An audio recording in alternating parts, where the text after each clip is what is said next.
first of all, football, international or domestic, tournament football, anything can happen. So there's some stage you can not be in the best form and end up doing well. Sometimes you can be in great form and end up underachieving. I think the last 2 tests in USA and Mexico were good tests because they're different, different style of football and different opposition. So I think they're in great hands with Chris Hughton there, and yeah, I'm pretty sure by the time the tournament comes, they'll be ready. Are there any similarities that you can draw from what England decided to do with their youth teams to the national team to ensure that they're having some more success now? Are there some lessons that Ghana can pick from there? What were the priorities during that state? For sure, I think if you look at England, they had their kind of transition where they identified lots of amazing young talents and chose to build pathways in international football for them talents, and now they're really competing on the stage, been in finals and semi-finals quite consistently. So for sure, if you go back to Kudus and Ernest, and there's a lot more talent coming through. Even AFCON and beyond, it'll be a process, so it'll be a change. So it's important to bear with that. It's not always easy being a fan because you want to win all the time. But I think identifying that the national team is in a transition. So as long as you can see small steps going forward, I think you should take pride in that because it's a longer project. And like I said, the manager is well versed in nurturing youth.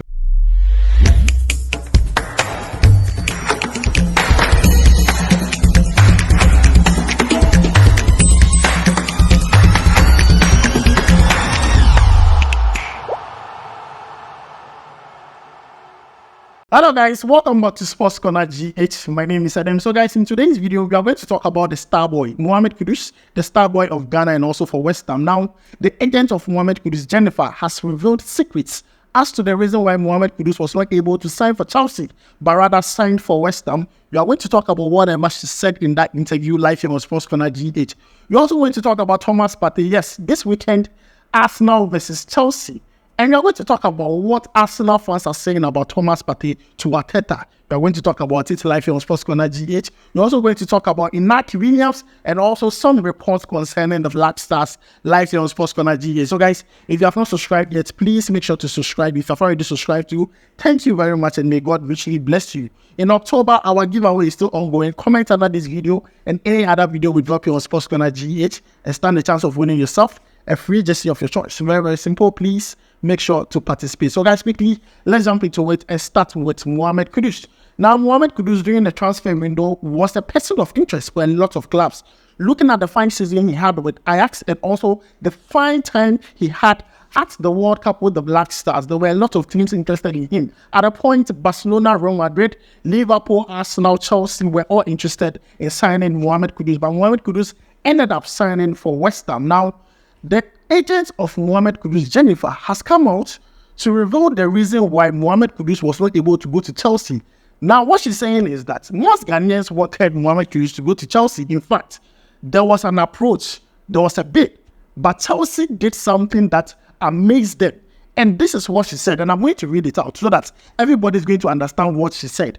And she said that we reached an agreement with Chelsea. We agreed the contract with Chelsea, but the deal was not done. She continued to say that Mohammed Kudus talked with the Chelsea coach, but in the end, it didn't happen because Chelsea made a ridiculous offer to Ajax. The truth is that they were completely focused on the transfer of Moises Caicedo, which took all their energy.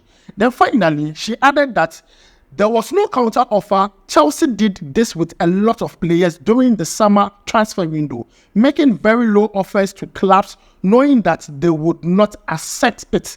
This is what Mohammed Kudus' agent Jennifer told RMC Sports. So guys, this is the reason why Mohammed Kudus didn't end up at Chelsea. For most of you who wanted to know why Mohammed Kudus, we had a lot of rumors that Mohammed Kudus was going to Brighton. He didn't go because of, some release clause issues and things. But this is another secret.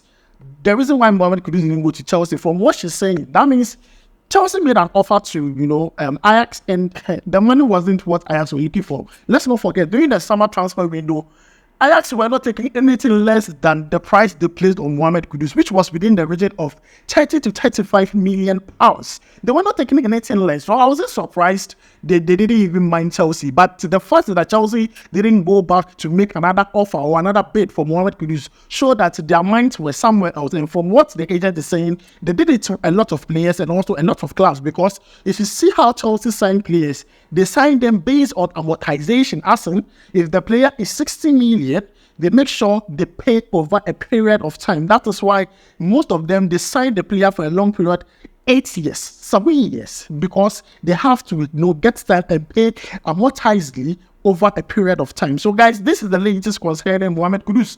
On Sunday, Mohammed Kudus will be in action for West Ham against Aston Villa, and we'll make sure to bring you every update on that. We hope Mohammed Kudus starts for West Ham in that game in the English Premier League. So guys, moving away from Mohammed Kudus, let's talk about Thomas Partey. Yes, Thomas Partey, he just came back from injury.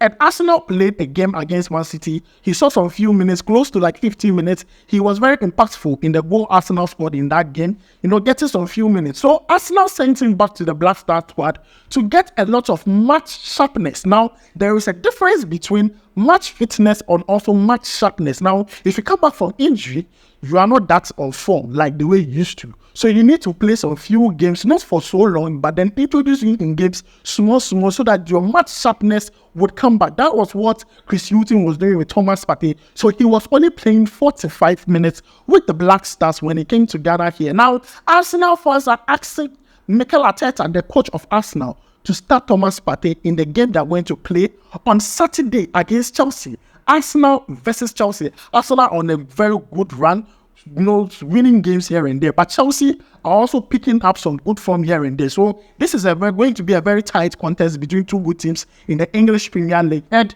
what Arsenal fans are asking Arteta is that he should start Thomas Partey, and hopefully he will start Thomas Partey in the midfield, not in the right back position. So guys, this is the latest concerning Thomas Partey. There's a likelihood that he's going to start for Arsenal as they play against Chelsea. Now, moving away from that, let's talk about something interesting, and this has to do with Inaki Williams. Now, after the match, the two international friendly matches we played in October, Inaki Williams was not able to score a goal still. He has played a couple of games, I think close to 11 or 12 games for the Blackstars.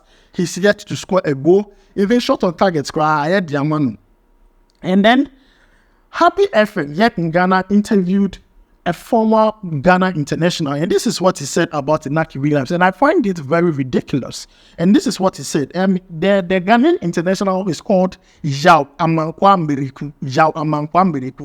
And he said that he believes that Inaki Williams has not done enough to merit a place in the Blackstars and should be excused from the team. Now, he also said that since the debut for Ghana, what has he shown? This is his own words. Absolutely nothing. He's yet to find the back of the net up front, and the other players also deserve a chance to demonstrate their abilities. Inaki Williams needs to be excused from the Blackstars team because in over 9 appearances, he has nothing to show. This is what Yao Amankwa, a former Ghana international, is saying on Happy FM. And I find this ridiculous because you can't blame Inaki Williams. It's not like it's his fault. Because there were times that Inaki Williams was benched and Antoine Semenyo played. He started, and the same problem was there. So it's not Inaki Williams' fault that he's not scoring goals. In fact, between Inaki Williams and Antoine Semenyo, both players have scored like almost goals marks like too much for the Blackstars. It's mostly our wingers or some of the midfielders, or sometimes if it's headers, then it has to do with the defenders. So I don't get what the former Ghanaian international is saying. Blaming Inaki Williams for Ghana not scoring goals. It's not his fault. It's not his fault. The coach is supposed to use him properly. And I feel sad because, you see, if Inaki Williams might even lose hope. That's how I see it. Because as a striker, while Bobe and win games, you are not scoring goals. And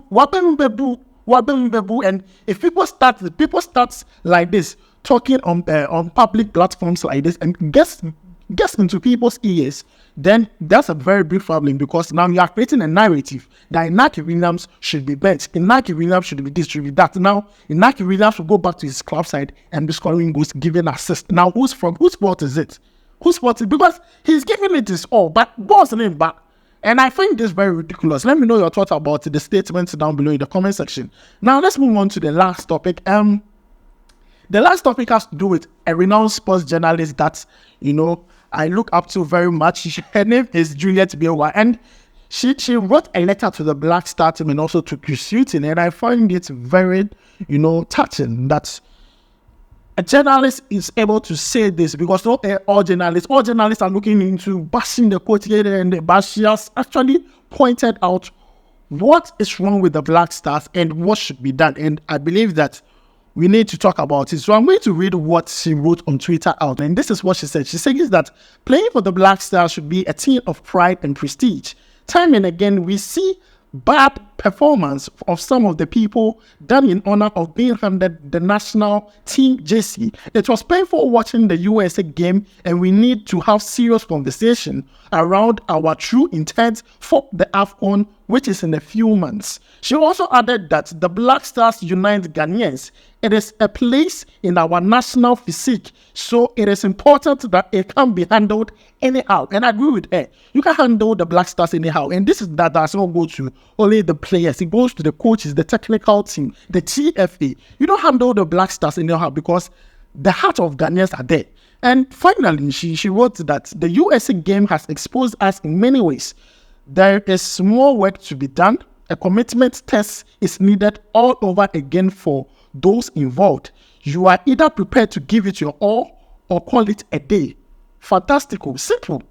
Where's your commitment? Some of the players, they play like they are not committed. And I think I like what she said. She also added that we can't continue to be toying with the heart of millions of Ghanaians. In fact, more than 30 millions of Ghanaians who lose sleep over the consistent chain of uninspiring events around the Blackstars. So guys, this is what she said exactly on Twitter. You can see it on the screen. But as I was reading it, I was trying to put in one or two words to make sure you understand what she's saying. And I completely agree with her. See, it's high time we test the commitment of each and every Blackstar player in there.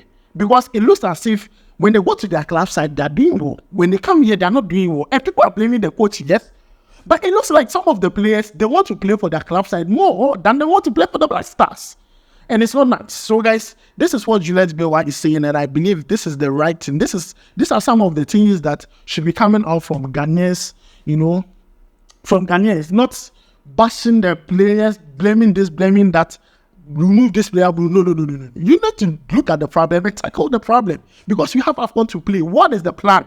We don't know the plan of AFCON. Our Blackstars, we don't know first 11. So guys, this is why I leave you. Let me know your thoughts on two statements. One from an ex-Ghana international and also one from a sports journalist. Let me know your thoughts about these two statements down below in the comment section. Thanks for joining me. My name is Adam. I'll make sure to see you in the next video. Charlie, we go vibe.